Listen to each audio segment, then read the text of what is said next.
Yes, us. Welcome to the Kefi Life Podcast. My name is Kiki Vale, and I'll be your guide to creating a life of Ola, all is well.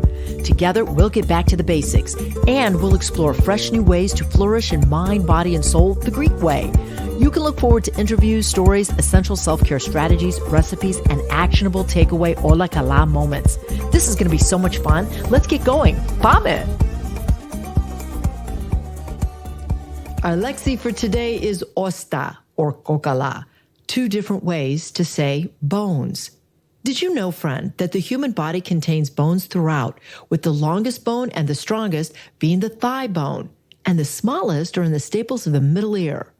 Osta, or Kokola, bones have key roles including protecting your vital organs, storing minerals, and providing the environment to create bone marrow. Osta, or Kokola, living, active tissues that your body is constantly remodeling.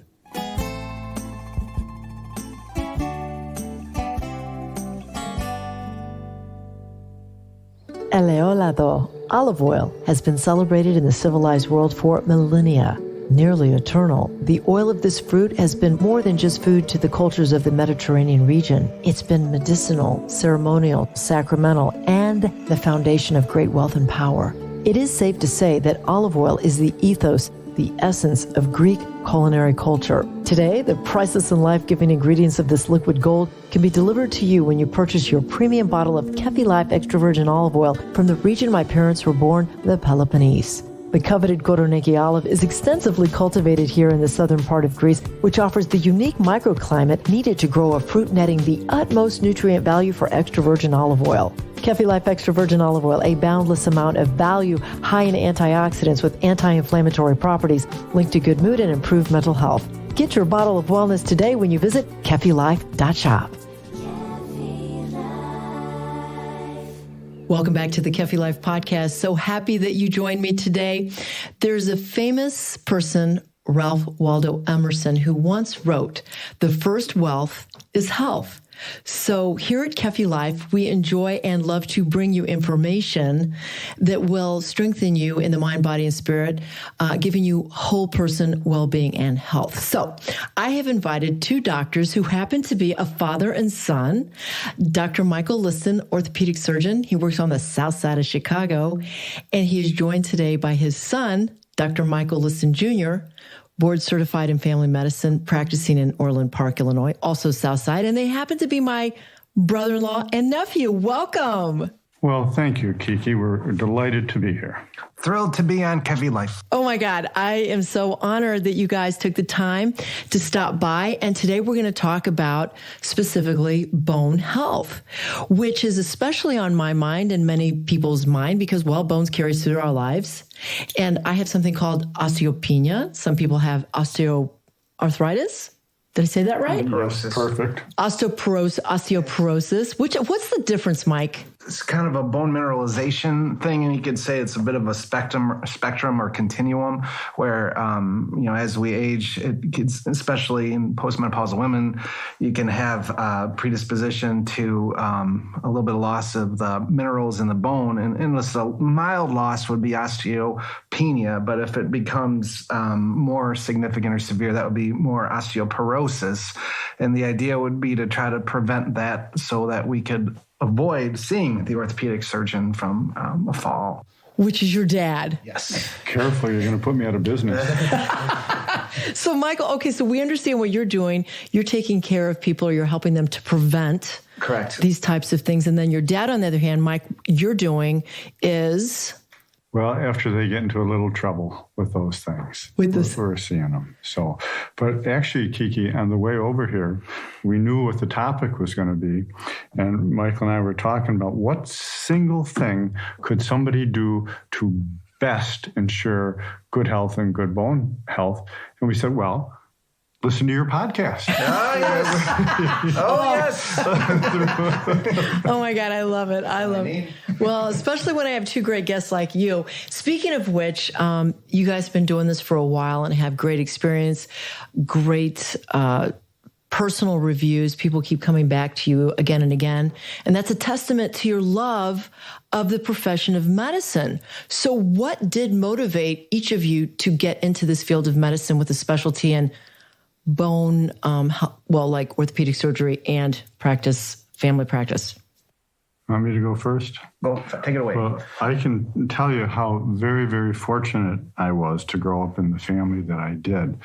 I had an uncle who was a pediatrician, actually, and he used to bring my brother and I on house calls with him. And he was a larger-than-life person, and he was just really an inspiration in how well he took care of people. And then from my family and from the good nuns I had in grammar school at St. Walter and the brothers at Brother Rice and the priests at St. Ignatius, they really encouraged us to live a life of service.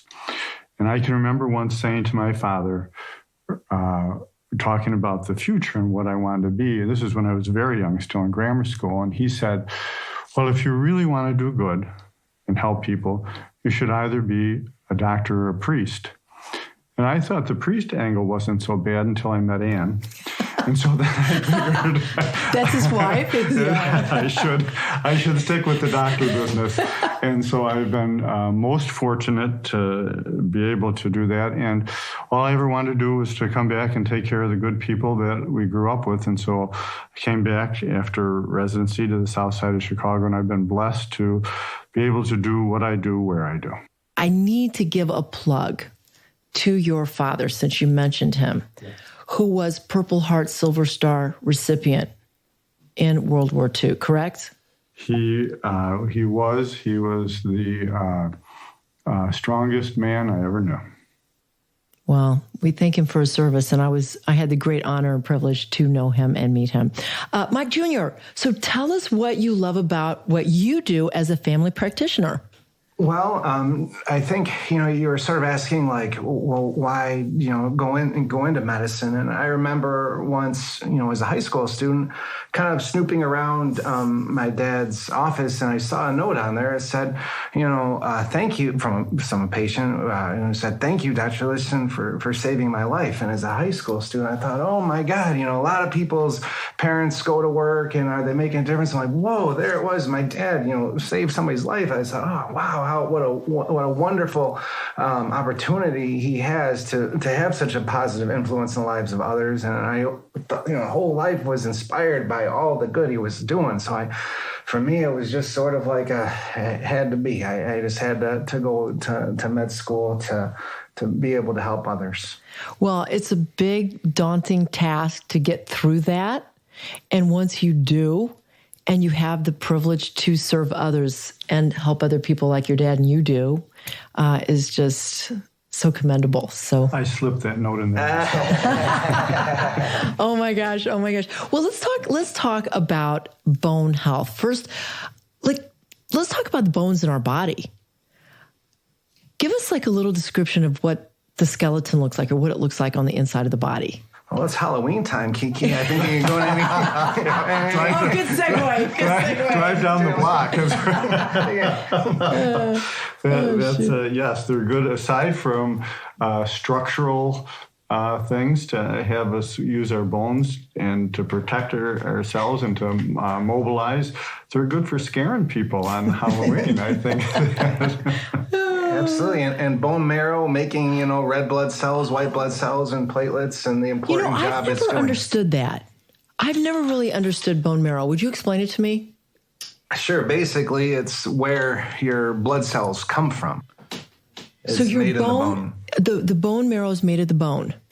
Well, it's actually, say you were to look at a bone, and you would think it to be a hollow tube, but it's actually not. On the inside, especially when you're young, are all sorts of cells and structures that go to work to make those blood cells that Michael was referring to. So the cells are the marrow? Well, the marrow makes the cells. The marrow makes the cells. And then is it true, I hope I don't sound ignorant. And good for soup, by the way.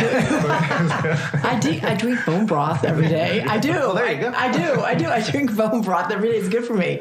But is it true that our cells replenish on a day-to-day basis? Every day there is some turnover.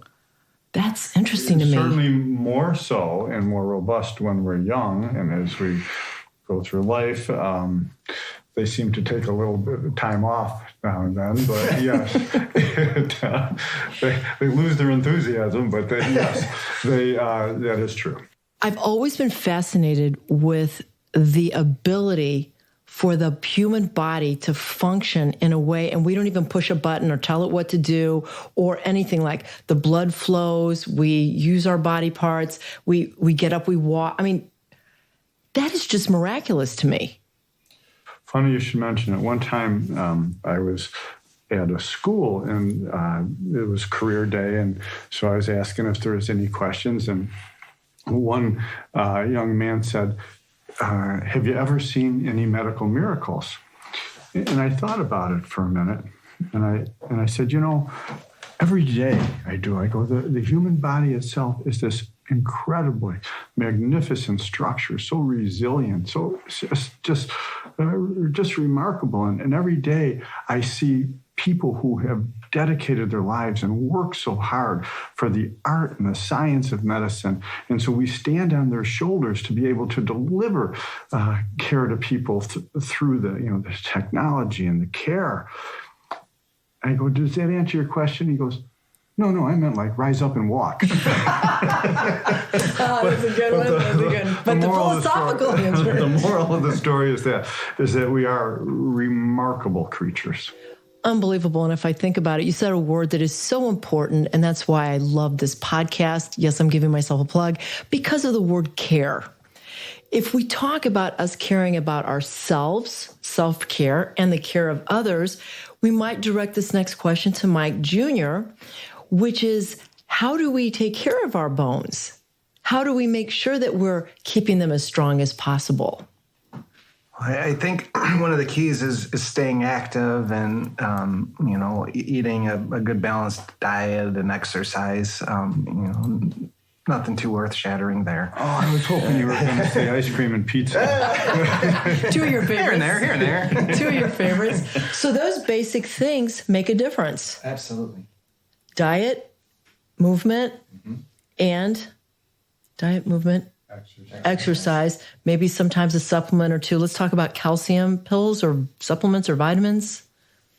Well, one particular supplement that would sometimes be of help for bone health would be, vitamin D sometimes, and the 50 and up crowd. It's not unusual. By the way, I was just told by my doctor that I was vitamin D deficient. My doctor happens to be my son. And I guess in Halloween I am as white as a sheet, and so I do look like that ghost. So I think I am one of those people he's referring to. Oh my gosh, he loves you. But yeah, vitamin D is a complicated metabolism and involves the sun. And admittedly, here in Illinois, we don't always get enough sun. So it is an opportunity for bone health to supplement with. If you were going to do a supplement, probably calcium plus vitamin D, so it would get into the bones where you need it. Good. And do you think that the sun itself is a strong enough source to fuel us with that vitamin?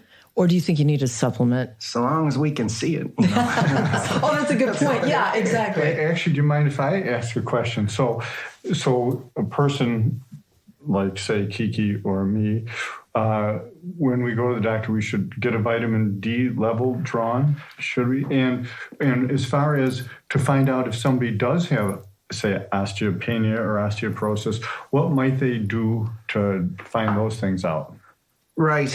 They would order a DEXA scan, which would be a way of telling one's bone mineralization. And what that's doing is it's looking at the mineralization of the lumbar spine and the hips to see, and it's sort of compared against age and ethnicity and kind of pulled off of that. And then you can see on the basis of that, there will be statistical analysis to look to see if one is, in fact, deficient.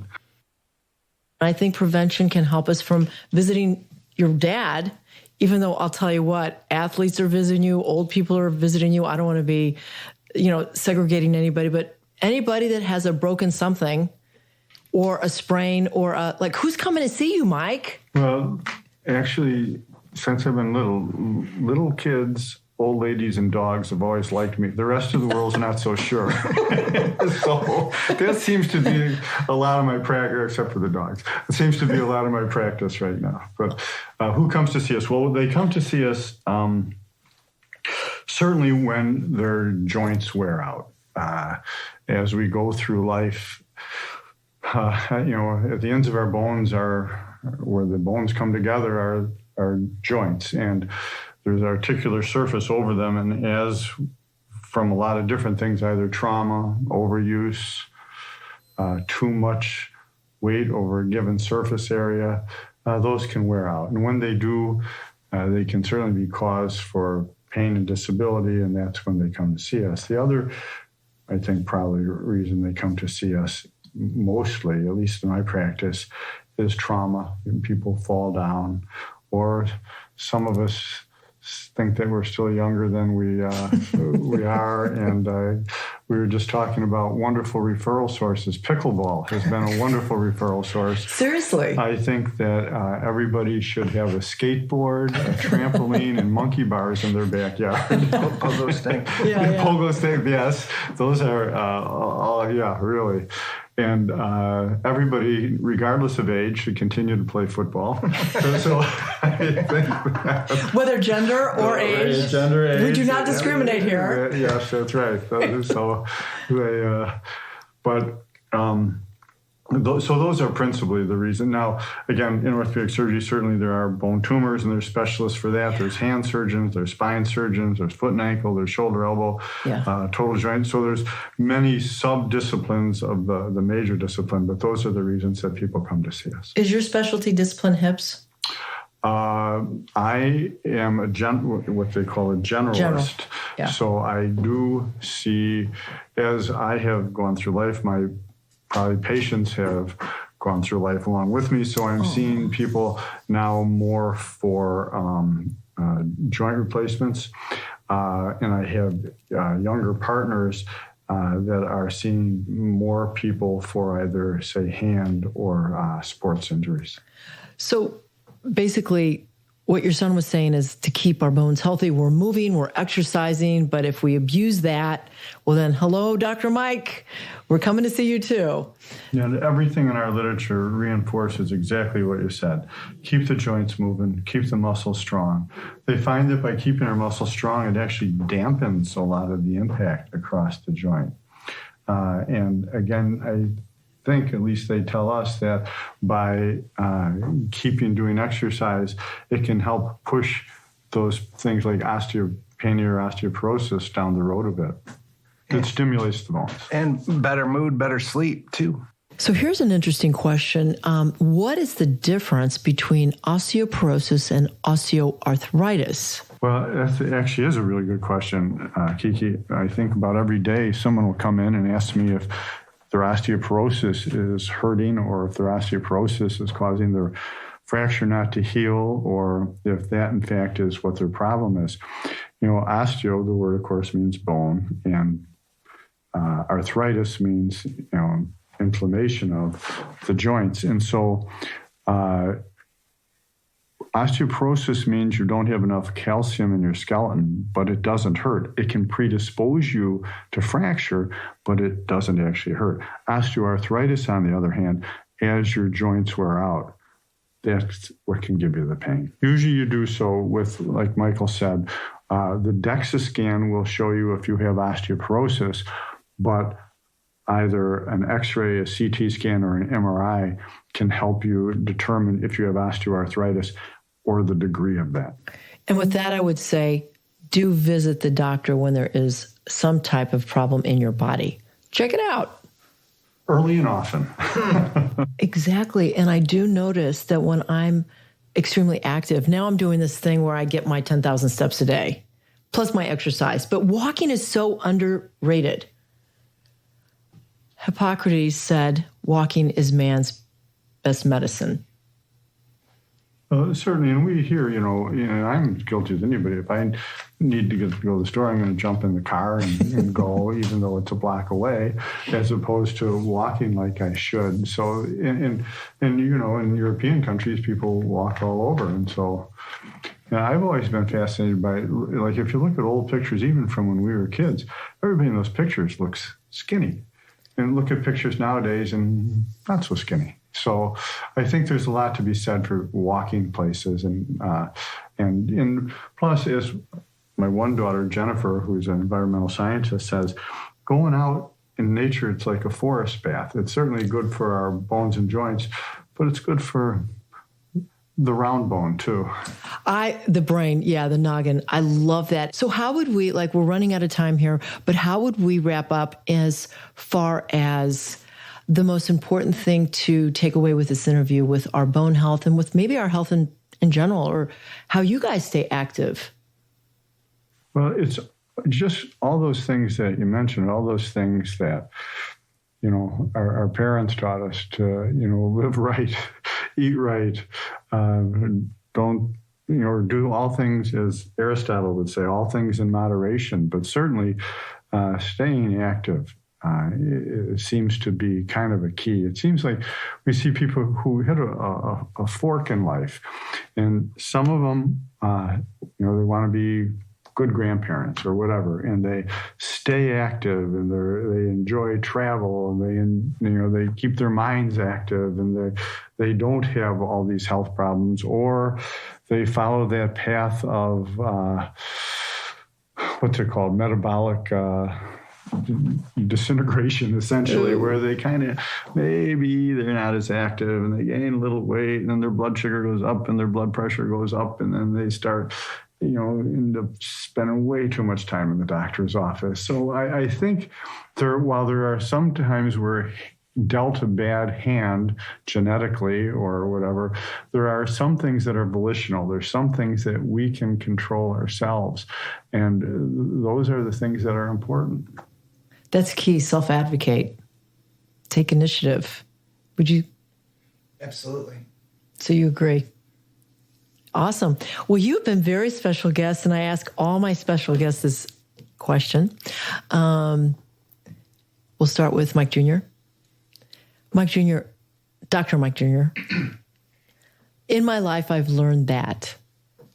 Without a doubt, the most important thing in my life has been my wonderful family. I am so blessed to have them. That's awesome. Mike, how about you? I would absolutely reiterate that. And also, I think it's important to live a life of gratitude. And if I might, I might steal a quotation from St. Ignatius Loyola. I'm a beneficiary of Jesuit education. And St. Ignatius' prayer is, teach me, dear Lord, to be gracious. Teach me to serve you as you deserve, to give and not to count the cost, to fight and not to heed the wounds, to toil and not to seek for rest, to labor and not ask for reward, except that knowing that we are doing your will. And I think that to just be grateful for everything we have and every day we have. Powerful. Well, thank you for sharing that. And I appreciate both of you being on the podcast today. This episode will be sensational, and have a healthy day. Thanks, Kiki. Thank you, Kiki. Thank you. Stay right there. Up next, your weekly takeaway to keep it all as well. Ola Kala. This Ola Kala moment brought to you by the law offices of Liston and Liston, ranked #1 by the leading lawyers network since 2010, taking care of all your real estate needs. As our guest suggested today, there are basic ways to keep bones healthy and strong. One recommendation is eating the correct foods. One of the most researched and recommended diets to provide bone-building nutrients, healthy fats, and enough protein is the Mediterranean diet. The proof is in the pudding. A recent study demonstrated that women who follow closely to the Mediterranean diet had higher bone density and muscle mass than those who did not. Want to be Ola Kala all as well? Just remember, you are what you eat. Kiki Vale is the founder of Kefi Life. She is passionate about whole person wellness and living a fulfilled life. Her Kefi Life podcast is created to simply and naturally help you harmonize the mind, body, and soul the Greek way. Visit KefiLife.com. and check out Kiki Vale on LinkedIn and on Twitter. Join us again next time for more positive energy and inspiration on Kefi Life.